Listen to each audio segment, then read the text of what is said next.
Okay.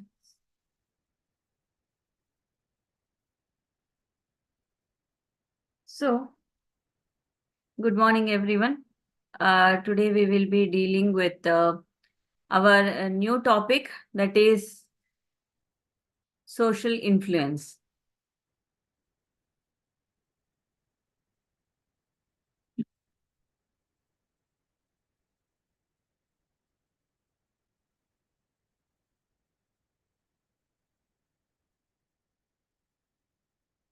Are you able to hear my voice? Yes, good morning, madam.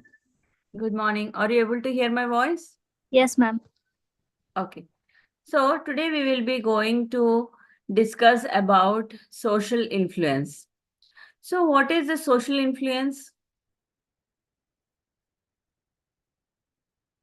Do anyone want to say what is social influence?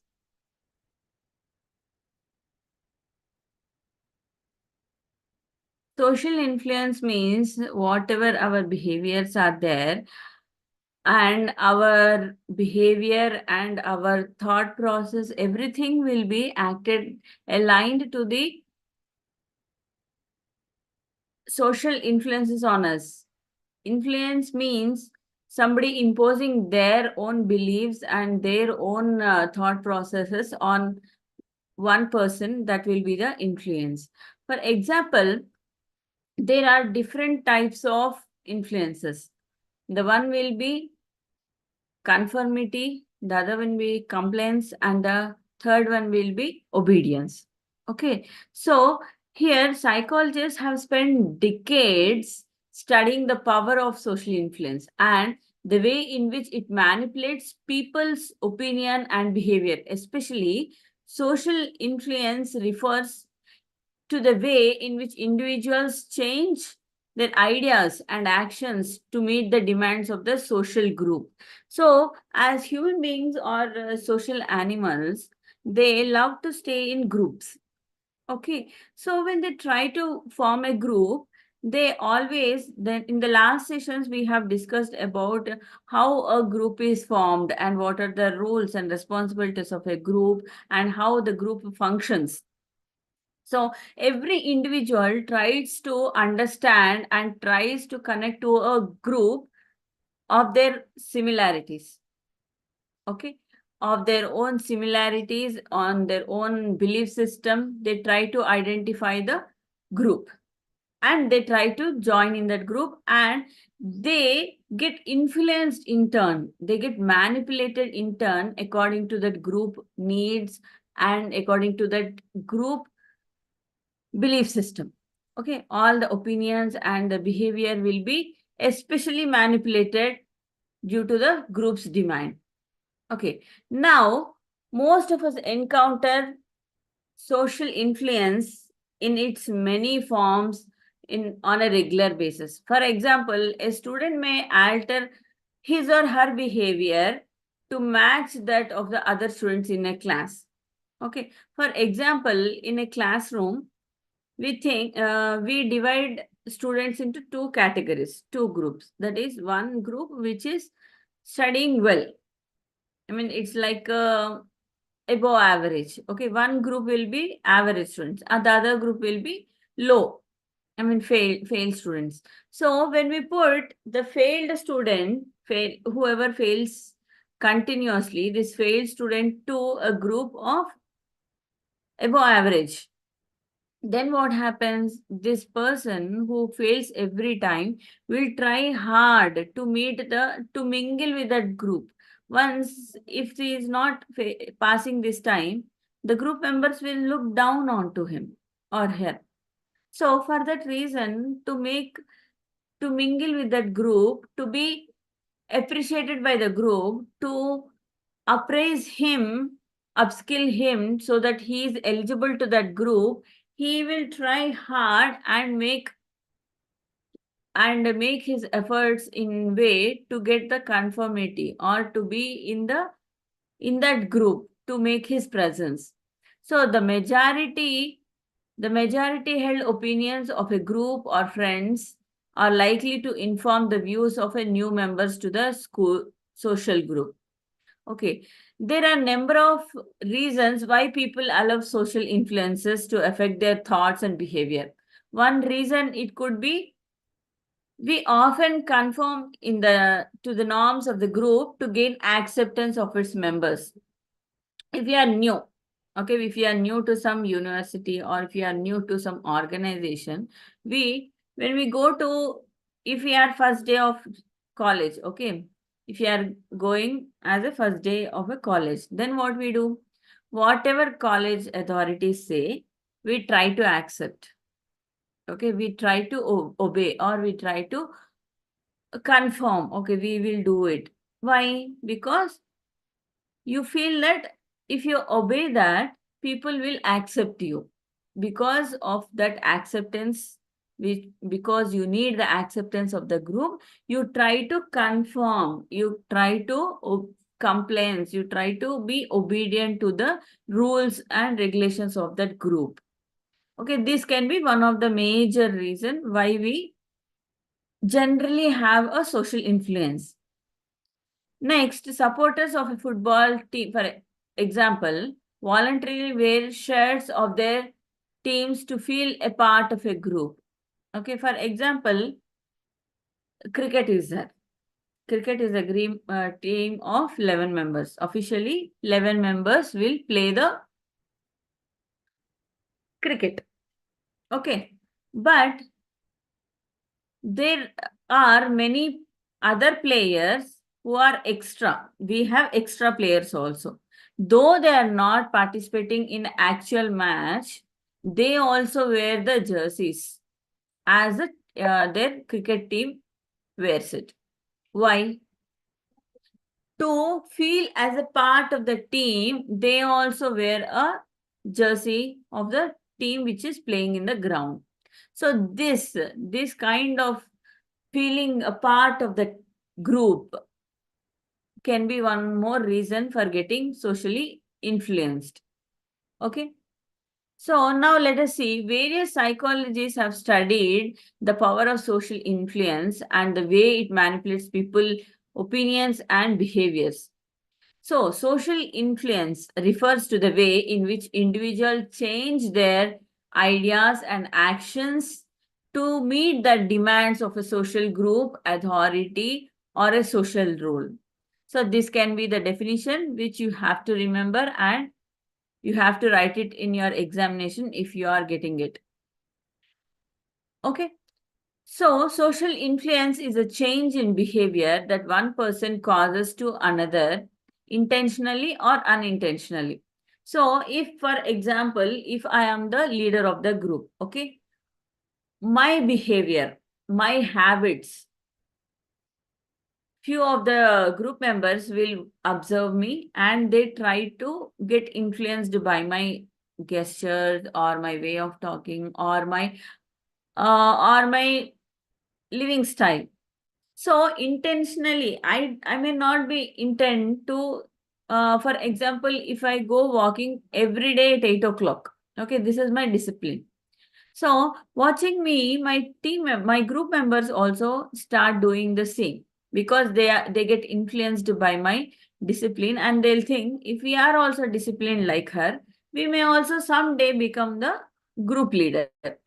Okay, here I am not doing intentionally like every day this time I have to go this timetable I have to follow so that my group members get influenced. I'm not doing like that. So my intention is not to influence the people in my group.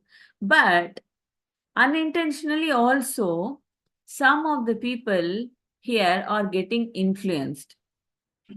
Okay? Some of the people are getting influenced. So these are the main reasons why we sometimes get socially influenced. So social influence takes many forms.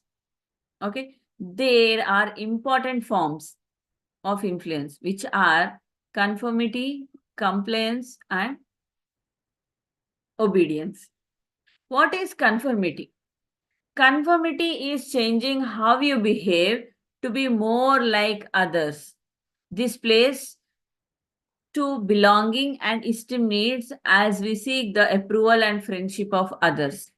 Conformity can run very deep, as we will even change our beliefs and values to be like those of our peers and admired superiors.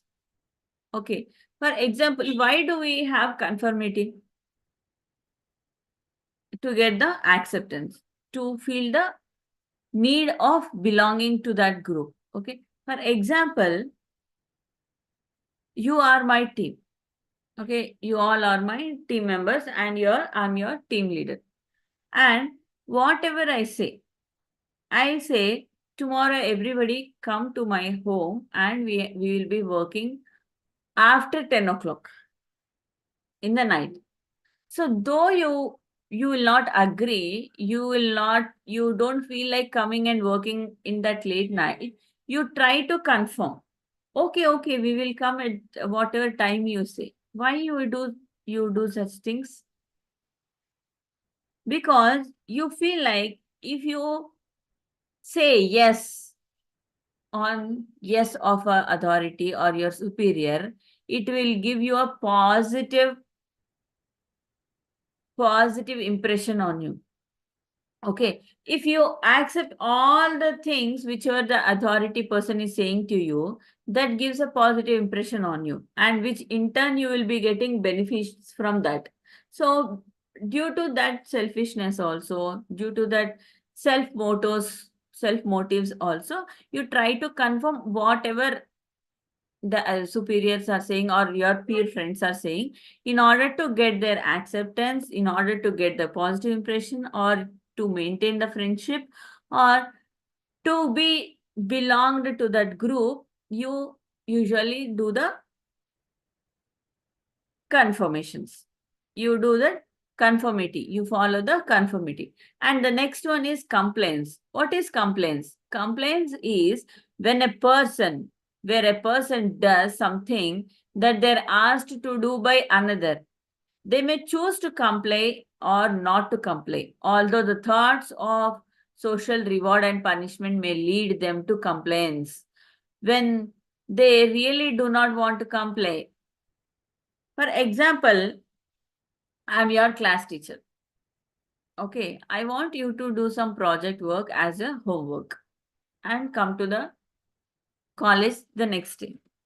Though you don't like it, I will say whoever completes the project work will be awarded with extra 5 marks.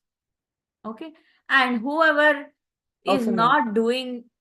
whoever is not completing the project work will be punished very badly, and I will cut 5 marks from your final exam. Okay. So, because of my punishment or because of my reward, though you like or not like, though you like or dislike, you try to do it. Yes, ma'am. You try to do that work. Why? Because of my reinforcement, whether it can be a positive reinforcement, whether it could be a negative reinforcement. So to avoid punishment also, you may complete your homework, or to get a positive reinforcement also you may do it, but you will do it whether you like or you don't like. This is the complaints. Here you have a choice. Okay, here you will definitely have a choice, like you can do it or you cannot do it. If you don't do it, you'll get the punishment. If you are ready to take the punishment, oh okay, you will cut 5 marks, okay, let it be, I will get 5 marks less. If you're ready for that, it is your choice whether you choose it, not choose it. So in complaints, at least you have a choice. But coming to the third social influence, what is that? Obedience. Obedience is different from complaints. Okay, when they really do not want to comply, some people will not do the work. But whereas in obedience, it is, as discussed, it is a different form of complaints. In that, it is obeying an order from someone that you accept as an authority figure. In complaints, you have some choice, but in obedience, you believe that you have no choice. Like many military officers or commercial managers are interested only in obedience. Okay, obedience is something which is very different from conformity and compliance. How can we say that? If you are obedient to your parents, for example, obedience means vinaya videyatalu. Okay, this you will think you are so surrendered. You will think they as a, you give them a higher place in your life. Okay, you give higher position in your life and you think whatever they say, it is true. Whatever they say, it is it's compulsory happening. And whatever they say, you have to do it. So here you don't have choice. You think they are the authoritative person, whatever they say, I have to listen. There is no point like you like it, you don't like it. They say you have to do it. That is the acceptance you give to the other person. You think they are higher than you. So, for example, if there is a military campaign going on, if you are superior, the major, if they come and they give some orders, here in obedience, there is no conversation type. There is only order is given. I'm ordering you. I order you, get the coffee. Here there is no choice for you. You have to go and get the coffee. You have to obey my order by hook or crook. This type of these type of things we see mostly in military officers and commercial managers. Okay. So these are in brief about conformity, compliance, and obedience. Now let us see what are the factors affecting conformity. Okay. What are the general factors which affect the conformity means? Cohesiveness and conformity. This is one of the major factors. One factor that strongly influences our tendencies to conform is cohesive. Cohesiveness is extent to which we are attracted to a particular social group and want to belong to it. For example, we only listen to those whom we want to listen to. Right? For example, let us take an example of a couple. Okay, one couple who are in love with each other. Okay, so that boy is more attracted towards that girl than that girl is attracted to that boy. The boy is more attracted and he only desperately willing to have that relationship than that girl. So what he does, he's so much attracted and he's so much willing to be with her. So what will he do? He will accept each and everything. He will accept a single sentence which comes out of her mouth. And he will do whatever it takes. Whatever her beliefs are there, he will also believe the same. Her likes, he will also like. Her dislikes, he will also dislike. Her timings only, he will obey. Okay. So because of that attractiveness, the strong feeling of have to be belonging to that person or a group, this type of conformity is a major factor. And next, the group size. Another factor that produces similar effects is the size of the group that is exerting influence. The larger the group, the greater the number of people who behave in some specific way. The greater our tendency, the greater the tendency to conform and do as they do. Okay. So, here the group size also matters. If there are 20 people in a group, what happens? At least 18 people will have the same nature, same belief system. 2% it will go. Okay. So if the size is more, the conformity will be the more. Okay. Next is descriptive and injunctive. Descriptive and injunctive social norms. Okay, here in social norms can be formal or informal in nature. There are two other kinds, descriptive and injunctive norms. Descriptive norms are ones that simply describe what most people do in a given situation. And the influence, for example, if somebody wants to influence you, okay, they will say, see, you are doing in this manner, but most of the people in your situation, they will not do like that. Okay, we also in every day-to-day life, we also get in encounter this type of conversations. For example, a woman a woman who is having a child, okay, newborn with her, and she wants to go and work outside after 2 months of the delivery. Then what happens? The people, the family members, or the people around her, they may be saying, most of the mothers, when they are babies are infant, most of the women will not work. Why you are working? Means it's like a descriptive norm.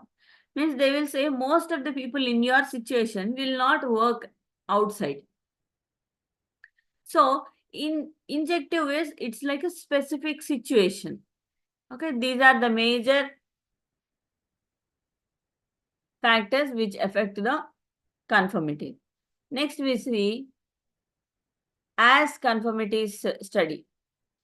Life is filled with instances in which we discover that our own judgments, actions, or conclusions are different from those reached by the other people.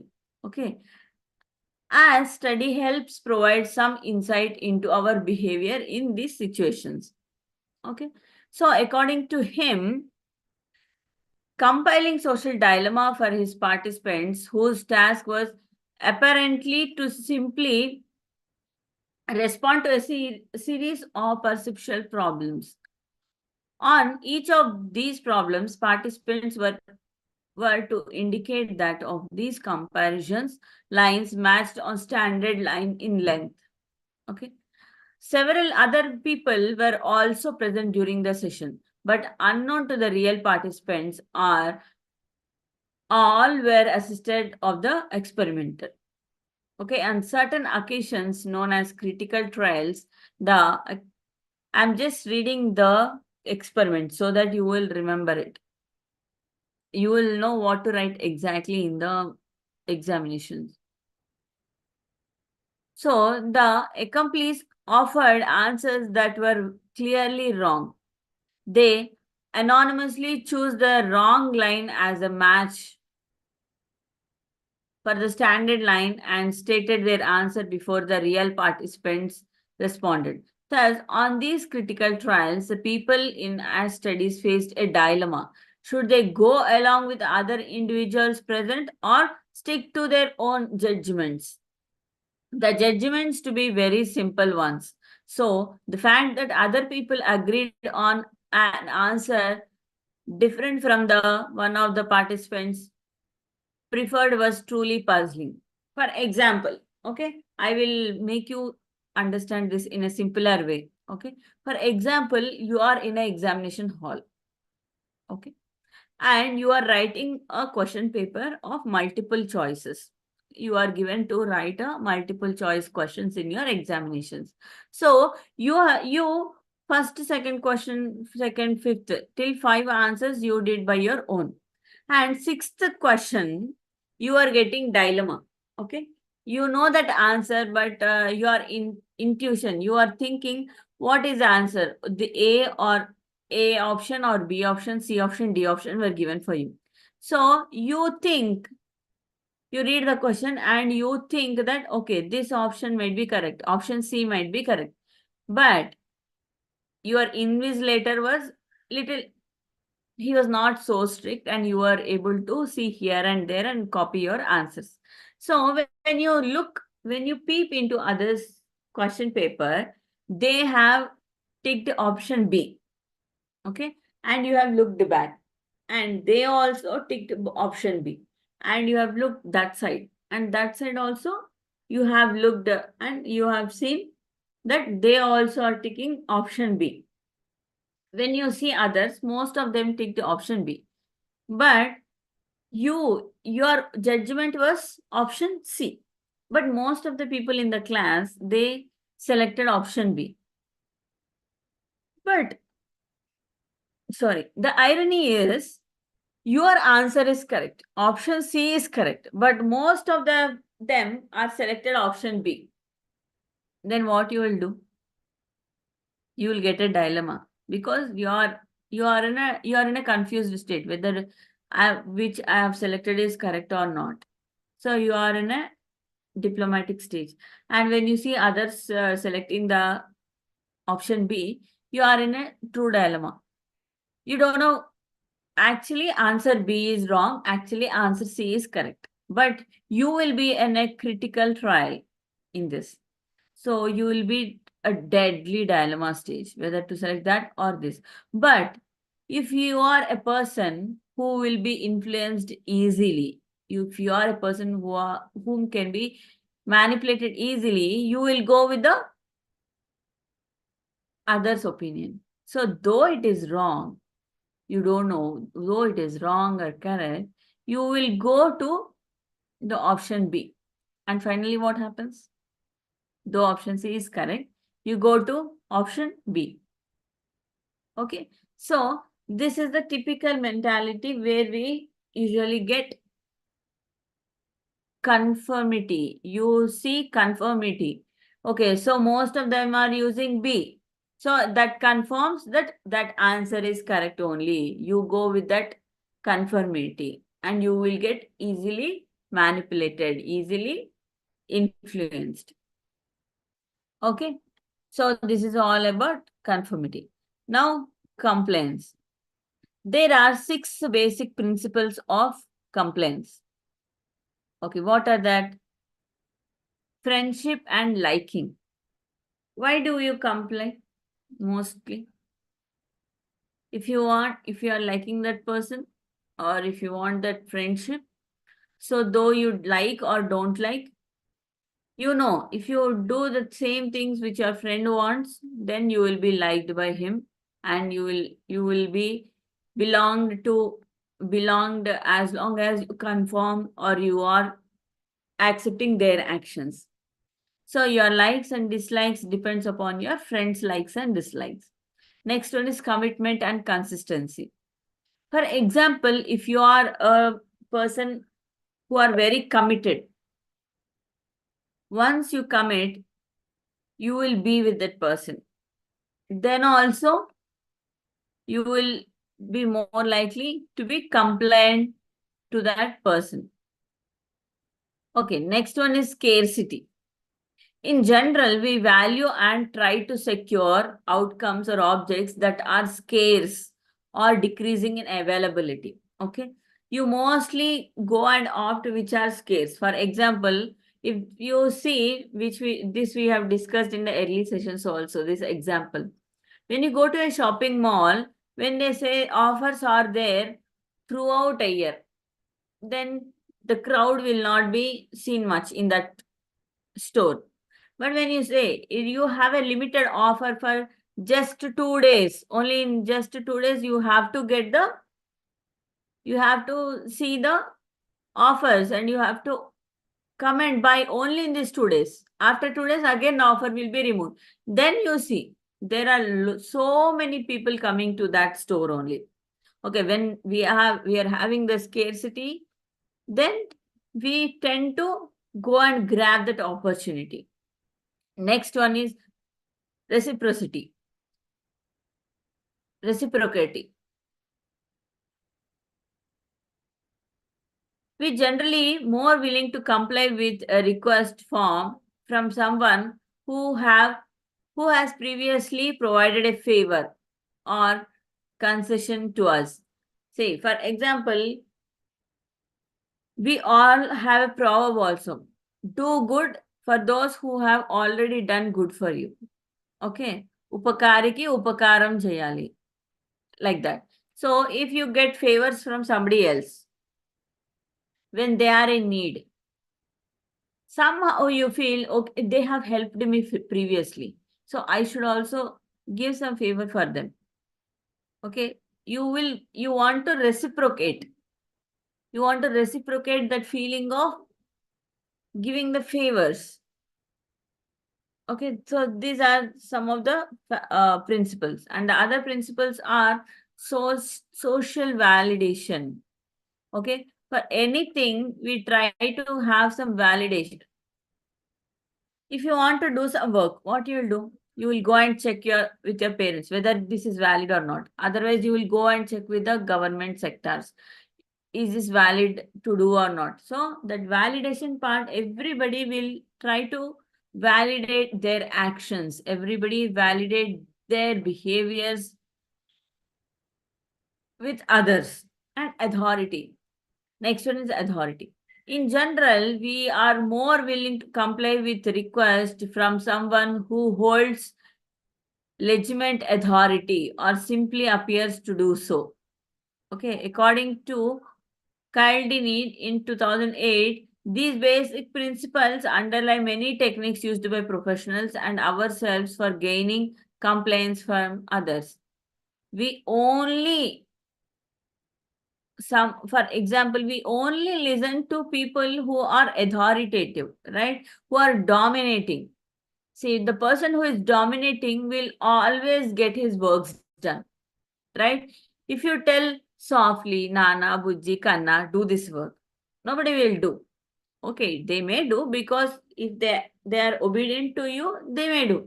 But if you are talking to a stranger, and if you are expecting the same things like Nana Bujji Kanna, please do it, ma, please do it, ma, you may not get that work done effectively. But if you are dominating and if you are authoritative and you have the authority from your organization, or if you are authority dominating nature, hey, come on, do it, or you will get the punishment. If you are authoritative, if you are dominating, then people will listen to those who are authority, who are having the authority and who are having the dominating nature. Okay. So, in this way, there are 6 basic principles from the compliance thing. Now it is obedience. In this obedience, we will see different types are there in this. Milgram study. So in the obedience, we should know about the Milgram study also. In his research, Milgram wished to find out whether individual would obey commands from a relatively powerless stranger, requiring them to inflict what seemed to be considerable pain or another person, a totally innocent stranger. He interest in this topic derived from tragic events in which seemingly normal, law-abiding people actually obeyed such directives. For example, during World War II, troops in the German army frequently obeyed commands to torture and murder unarmed civilians. In fact, the Nazis established horrible but highly efficient death camps designed to eradicate Jews and other groups they felt were inferior or a threat to their own racial purity. Okay, so here he says people will become obedient, but they cannot be obedient to those who are powerless. Okay, for example, we mainly follow, for example, we in our family only, we mainly be obedient to our parents or to some persons who are strong, like our mama, mami, or chacha, chachi, who are strong. Okay, mama, atya, or babai, pinni, who are strong and who are powerful. Our father, mother, or sister, brother. But sometimes If we are older, to the older people in our home. For example, their grandmother, tatamma, amamma, tatamma, grandmother's mother. If we are having older people in our home, we may not be that obedient to them, right? We don't listen to our grandmothers and grandmothers' mothers. We only be obedient to our parents and who are strong. We see who are powerful in the family, who are powerless in the family, and we try to be obedient to them because they have the authority, right? Similarly, Milgram also say that who are having power or who are authoritative, they be under them only we have obedient people. For example, he was talking about World Wars II. There, so many soldiers, though they were not liking to kill people, they were killing people. They were doing horrible things to people because they feel they should be obedient to their majors, officials. If they don't do that, they will be finished. Okay. So, in this way, obedience is explained. Now, destructive obedience. It can be constructive obedience, it can be destructive obedience. How it can be constructive, how it can be destructive. What is destructive? In general terms, destructive means which is not positive. For example, the leader, the authority person, it depends upon that obedience. Obedience is not good or bad. Okay, we can be obedient to anybody. We can be obedient to any person who is authoritative. It becomes destructive when the authority person is manipulating and using it for bad things. If the authoritative person is using you for bad things and he's using for all unmoral things, then that becomes a destructive obedience, because that your obedience is causing harm to yourself and also causing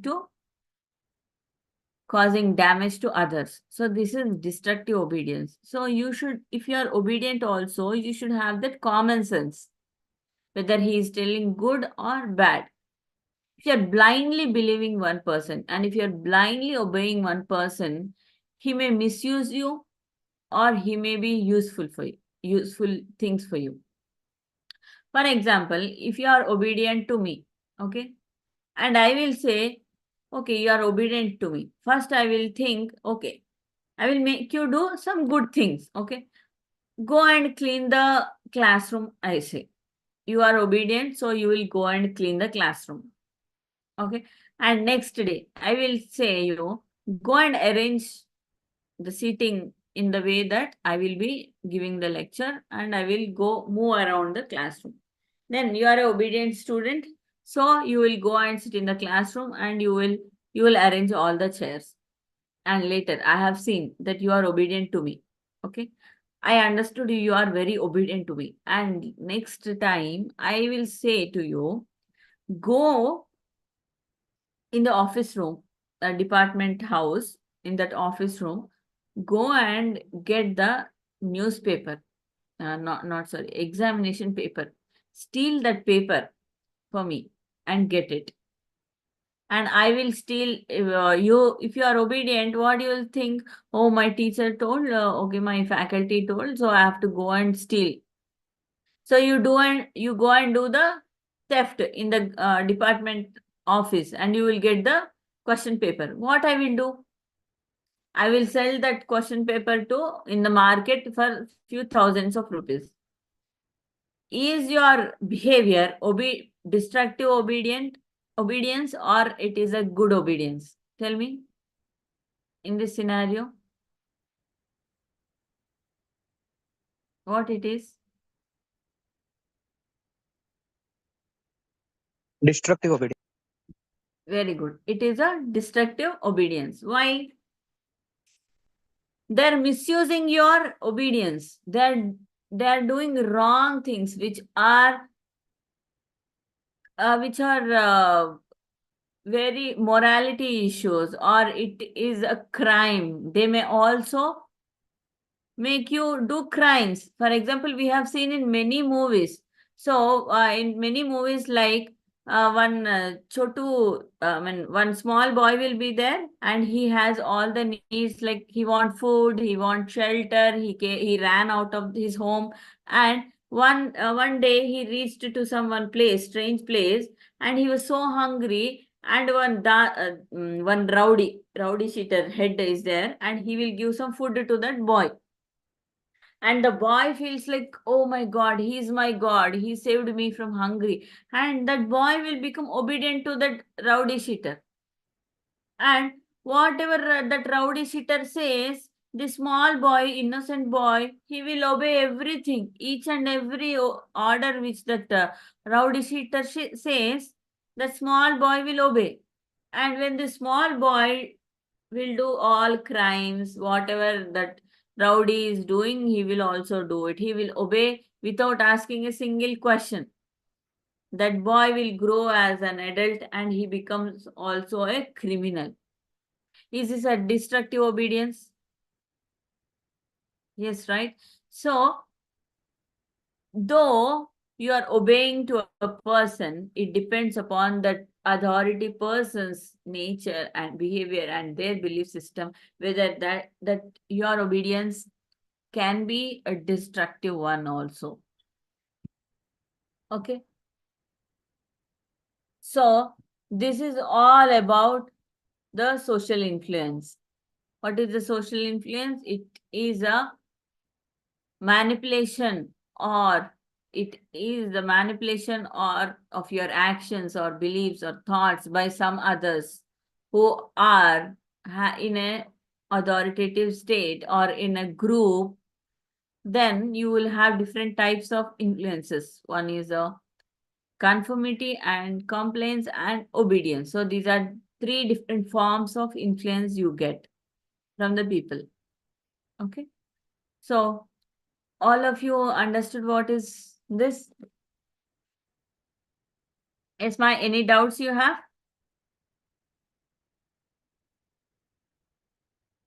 Any one of you have any doubts regarding this? If nobody is having any doubt, we can move to the next. Give me a minute. I'm just opening the another chapter.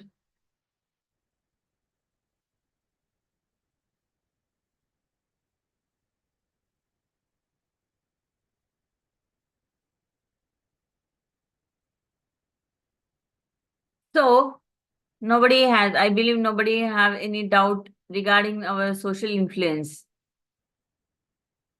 Right? Now let us quickly see what is pro-social behavior and aggression. So in this, social life is filled up with small acts of kindness, and also few people will get aggressive, few people will be patient, and few people, we have different types of emotions with the people's situations, right? Each situation may trigger you different type of emotion. What is aggressive?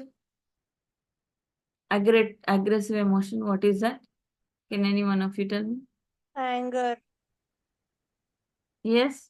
Can you be a little louder? Anger. Anger. Yeah.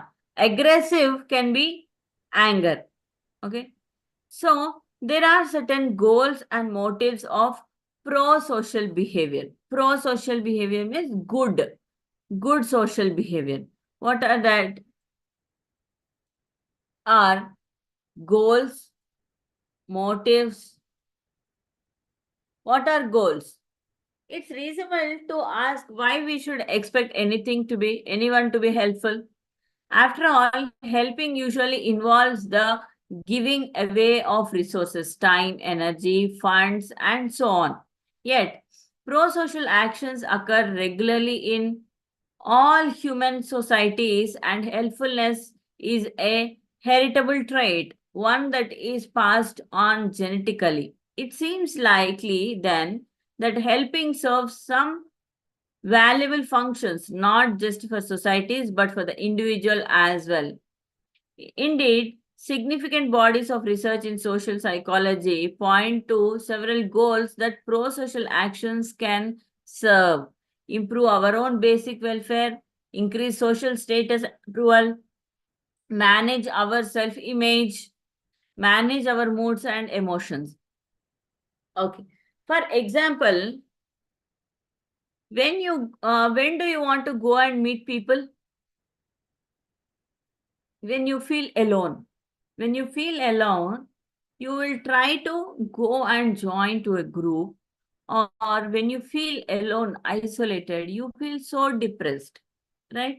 When you go out, when you meet people, your mood will be uplifted, right? So whether you are dull, or whether you are having a heartbreak, or whether you have some personal issues, when you go and meet your friends, what will happen? Suddenly your mood will get uplifted. Suddenly you will forget all the problems you face. When you sit at home with that problems, how you feel?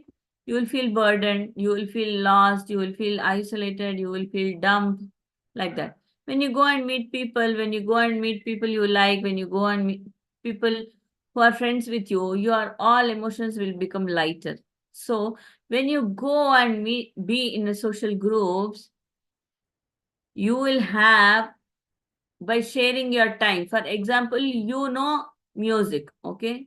You are a classical singer, okay? You have lots of problems in your home, okay? You have many heartbreaks. So you are a classical singer.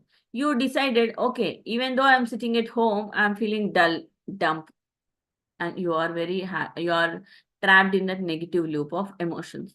So someday you thought, okay, I will go out and teach to small kids that classical music, so that I will earn a little bit. So what happens when you go out and teach children? Your mood is also uplifted and you also get money. So it is, and that children also get benefited. So you are helping others, and also in turn you are getting that benefits. So this type of pro-social activities. So if you want you are heartbroken, okay, then you decided, no, no, nothing, life is nothing, I will go and do some social service, I will go and join some NGO who does all good things. That pro-social behavior of yours, will you will go and do some good things, and you do some good actions towards other people. In turn, you will also improve your own basic welfare, and you will also increase your social status, and you will be approved by many of the people. So helping others, being in a groups, it is coming from genetical manner. In our genes only we have that helping nature. Okay. So next is motives. So, to explain pro-social behavior, evolutionary psychologists also point to that norm of reciprocate. You will reciprocate whatever you get. Okay, you get good things, favors, you try to reciprocate and do good, and you also try to give value to them. If somebody are doing very bad to you, what you will do? Will you try to do good for them? Sometimes, yes, based on your own belief system and your own nature. But most of the time, if somebody is continuously doing bad to you, what you'll do? You'll try to avoid it, or you'll try to come out of that group, right? So you will try to reciprocate. Okay, this can be one of the major motive. Okay, next we will see social exchange theory. There are different social exchange theory. The cause and rewards of helping. Okay. Although some social psychologists disagree with evolutionary approaches to pro-social behavior, They share the view that it can be based on self-interest. Social exchange theory argues that much of what we do stems from the desire to maximize our rewards and minimize our costs. The difference from evolutionary approaches is that social exchange theory does not trace this desire back to our evolutionary roots, nor does it assume that the desire is genetically based. Okay. What is social exchange theory? Pro-social means helping others. Okay. Helping others, doing good things to the society. So, doing good things to society, it is genetically there in our blood. Okay. All people in India, genetically, they don't harm others. Right? In our history, when we see also, we don't go and invade other countries. In history, there were no traces like we go and invading others. So many invasions were happening to our country continuously, and we were always accepting. Okay, we were always helping people, but we did not wanted anything in exchange. It was our evolutionary uh, uh, roots. It is in our genes only. We are basically helpful people.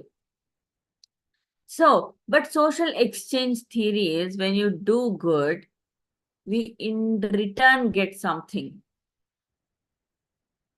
Okay.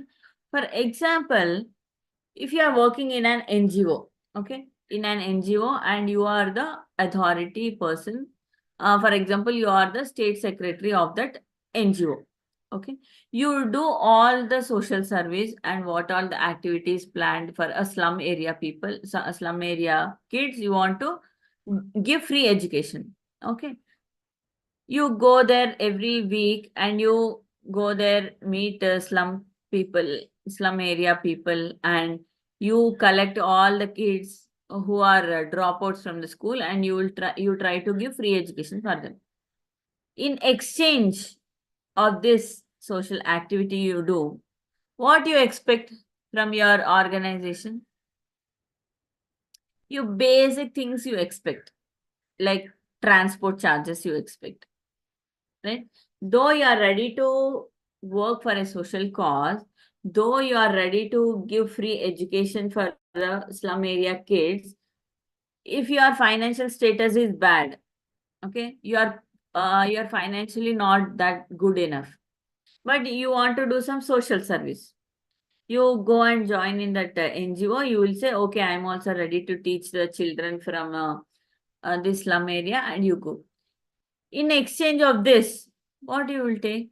At least transportation charges you will ask because you don't have it.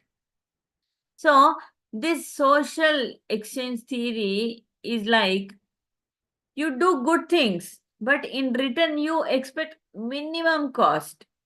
Means it is not, see, you going and giving free education is far more valuable than getting 100 rupees for your auto for a whole month, right?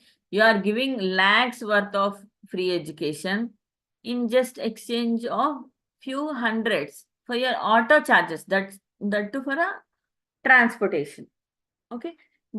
This is like social exchange. Next is empathy and altruism. What is empathy?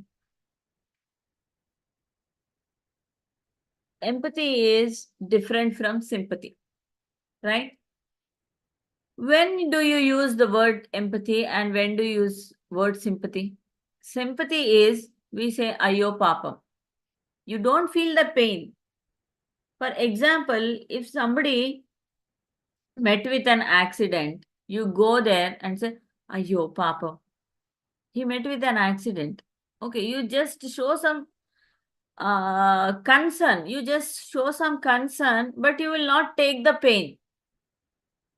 You will just go see that person and you say, oh, your papa, okay, this happened with you, very bad. You just say a few words and you come back. But if you are an empathetic person, you go there. If the hand is broke, that in that accident, if their hand is broke, if they're getting a fracture, you go and you feel that pain. You also feel the same pain as if that accident happened to you. And when you feel the same pain, exact pain you are feeling, that person is feeling, then that is empathy. You feel the exact pain what they are feeling, and you speak in that empathy. When you speak to that person, the total version will be different. The conversation style will be different. So according to psychology, according to our social psychology, when you talk to a person with a sympathy, the impact is different. And when you talk to a person with empathy, the whole thing is different. Right?